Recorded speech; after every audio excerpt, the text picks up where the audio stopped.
Para petani di wilayah desa Pangkal Mas Mulya, Kecamatan Mesuji Timur, Mesuji, terancam gagal panen padi. Munculnya ancaman kegagalan panen tersebut antara lain akibat kekeringan serta serangan hama tikus yang menyerang sawah petani. Seperti terpantau Kamis siang, ratusan hektar sawah mengalami kekeringan dan menyebabkan sebagian tanaman padi mati. Di wilayah ini sudah sekitar 2 bulan belum ada hujan. Masalah lain yang harus dihadapi petani adalah ganasnya hama tikus sejak sepekan terakhir. Petani kesulitan menghadapinya karena ribuan tikus kerap menyerang dan menghabiskan padi pada malam hari. Sampai ratusan hektar ya. Jelas kedepannya kita berharap dari pemerintah pusat itu bisa ada tanggapan khususnya buat masyarakat Pangkal Mas Mulya ya Pak ya.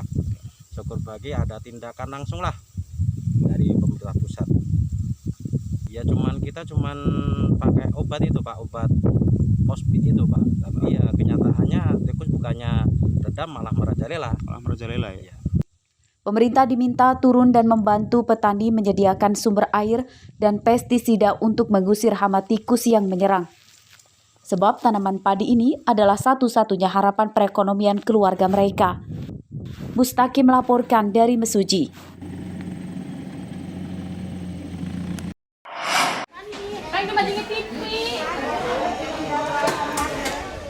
Pasokan ikan laut yang dijual pedagang di Pasar Ujung Bom, Kelurahan Gudang Lelang, Kecamatan Bumi Waras, Bandar Lampung, Rabu siang turun drastis. Sebagian pedagang ikan di pasar ini pun tidak berjualan karena tidak mendapatkan ikan dari agen maupun nelayan.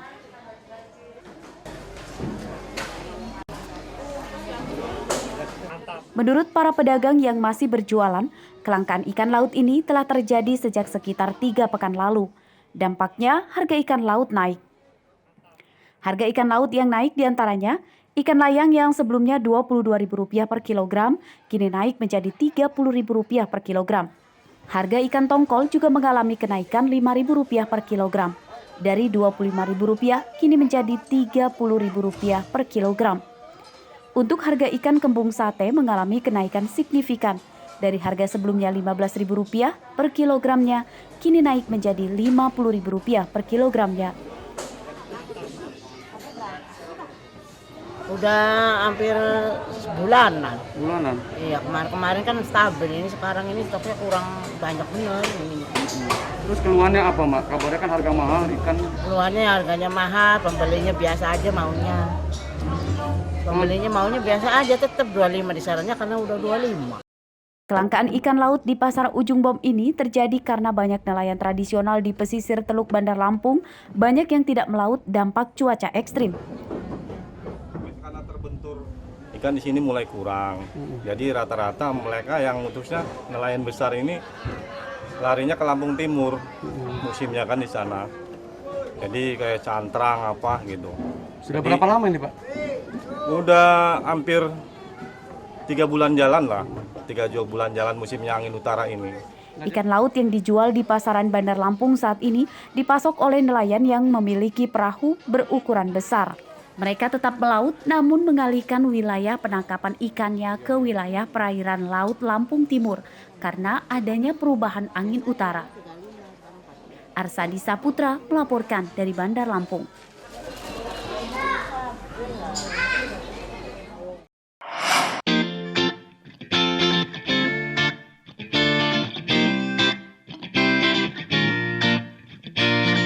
Salah satu usaha rumahan yang penghasilannya dapat diandalkan untuk menopang ekonomi keluarga yakni membudidayakan bibit ikan.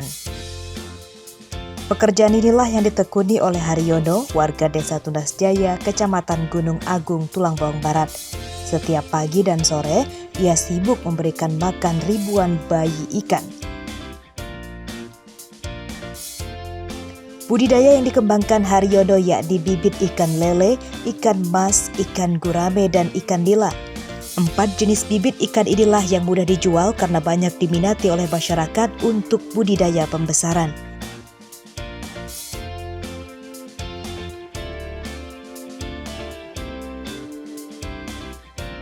Usaha yang ditekuni Haryono ini telah berlangsung sejak tahun 2017 lalu. Sebelum pandemi, omsetnya mencapai sekitar 5 juta rupiah per bulan. Namun pada masa pandemi ini, omsetnya turun separuhnya hanya di kisaran 2,5 juta rupiah per bulan. Omset penjualannya turun karena berkurangnya jumlah pembeli dari kalangan pengusaha budidaya ikan yang memilih berhenti usaha sementara akibat pandemi COVID-19. Dengan 2 kolam yang dimilikinya, Haryono mengaku bisa mencukupi pasokan bibit ikan di wilayahnya. Para pembeli bibit ikan umumnya adalah pengusaha budidaya pembesaran ikan perseorangan. Untuk harga bibit ikan ini tergantung jenisnya. Bibit ikan lele paling murah dijual Rp125 per ekor dan paling mahal bibit ikan gurame di kisaran Rp3.000 per ekor. 2017 ya? Iya, menetapnya di rumah posisinya dari awal 2017. Sebelum itu ya kita bikinnya di perantauan. Terus untuk pemasarannya Pak seperti apa Pak? Ya, untuk lingkungan daerah-daerah sini sampai Mesuji sampai ke daerah Unit 2 ya sekitar sini aja. Contohnya untuk bibit ikan lele, Haryono dapat memanen bibit ikan lele biasanya di usia 4 bulan dengan ukuran 5-7 cm. Untuk 1 ekor indukan ikan lele dapat menghasilkan ribuan ikan lele. Untuk jenis bibit ikan lainnya dapat dipanen di kisaran usia 6-1 tahun. Haryono berharap masa pandemi COVID-19 dapat segera usai agar roda perekonomian di tanah air kembali stabil. Mustaqim melaporkan dari Tulang Bawang Barat.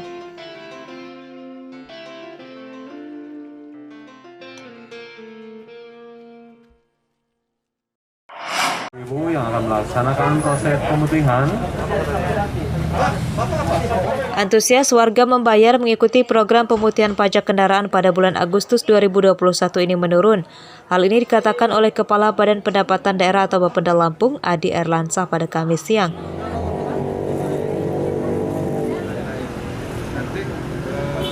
Pihak Bapenda memprediksi turunnya pendapatan pemasukan daerah dari pajak kendaraan ini bagian dari dampak PPKM level 4 yang berkepanjangan. Pendapatan daerah dari sektor pajak kendaraan pada Juli turun 15% dibandingkan dengan bulan sebelumnya. Pada bulan Juni, pendapatan Pemprov Lampung dari sektor pajak kendaraan sebesar 33 miliar rupiah. Sementara rekap pada bulan Juli turun menjadi 28 miliar rupiah. Penurunan pendapatan daerah dari sektor pajak ini diperkirakan akan turun lagi selama Agustus mengingat masih adanya pelaksanaan PPKM level 4. Mungkin kalau kita rata-rata ada penurunan 15% lah dibanding dengan bulan yang lalu. Karena bulan lalu itu sempat cukup meningkat waktu kita buka pelayanan di gerai-gerai lain, kan meningkat tuh, memang jadi sampai 33 miliar bulan lalu. Nah ini kelihatan kita bisa mencapai paling 28 ya, ya sekitar 28, berarti ada 15% lah. Program pemutihan pajak kendaraan sudah dimulai sejak bulan April lalu dan akan berakhir pada 30 September 2021 mendatang. Pihak Samsat Lampung memberlakukan pendaftaran secara daring bagi warga yang akan mengikuti program pemutihan pajak kendaraan. Namun untuk pembayaran dan cek fisik kendaraan tetap harus didatangkan ke kantor Samsat. Arsadi Saputra melaporkan dari Bandar Lampung.